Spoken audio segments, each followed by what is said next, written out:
బంగ్లాదేశ్కి ఇప్పుడు పాకిస్తాన్ బాధే. పాకిస్తాన్ మనం ఫ్రీగా వాటర్ వదిలేసేంత వరకు అదేదో తమ హక్కు కిందనే భావించింది, అతి ప్రకటనలు చేసింది. పంజాబ్లో ఉన్నటువంటి కీలకమైన నాయకులందరూ, అంటే పాకిస్తాన్లో ఉన్న కీలకమైన నాయకులు పంజాబ్కి చెందిన వాళ్ళే, సింధు ప్రాంతానికి చెందినటువంటి వాళ్ళే. అక్కడ దాదాపుగా టాప్ 70-80%. ఇప్పుడు అక్కడ సింధు జలాలు ఆగుతున్నాయి అంటే ఆ ప్రాంత ప్రజలు అక్కడ వాళ్ళ మీదనే దాడులు చేసే స్థాయిలో ఉన్నది పరిస్థితి. దాన్ని ఆపాల్సిందే, ప్రాణాలు తీస్తాం, యుద్ధాలు చేస్తామంటే రారా చూసుకుందాం అంటున్నాం మనం. అక్కడ పాకిస్తాన్ ఇరుకను పడుతోంది. అలాగే 2026తో గంగా జలాల ఒప్పందం బంగ్లాదేశ్కి మనకి మధ్య ముగిసిపోయినటువంటి నేపథ్యంలో దాన్ని పునరుద్ధరించే ఉద్దేశం లేదు. ఇదివరకైతే ఎప్పటికప్పుడు పునరుద్ధరిస్తూ వచ్చాం. ఎందుకని అంటే అప్పుడు బంగ్లాదేశ్ మన మిత్ర దేశం.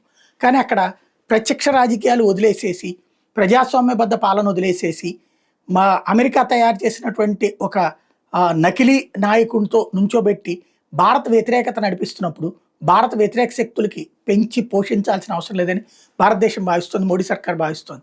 దాంతో యూనస్ సర్కార్ ఈలోపు మారితే ఏమన్నా మన ఆలోచన కూడా మారుతుంది. యూనస్ సర్కారే కొనసాగితే 2026తో బంగ్లాదేశ్ పరిస్థితి బస్ స్టాండ్ అన్నటువంటిది అక్కడ ఉన్న వాళ్ళు వణుకుతున్న పాయింట్.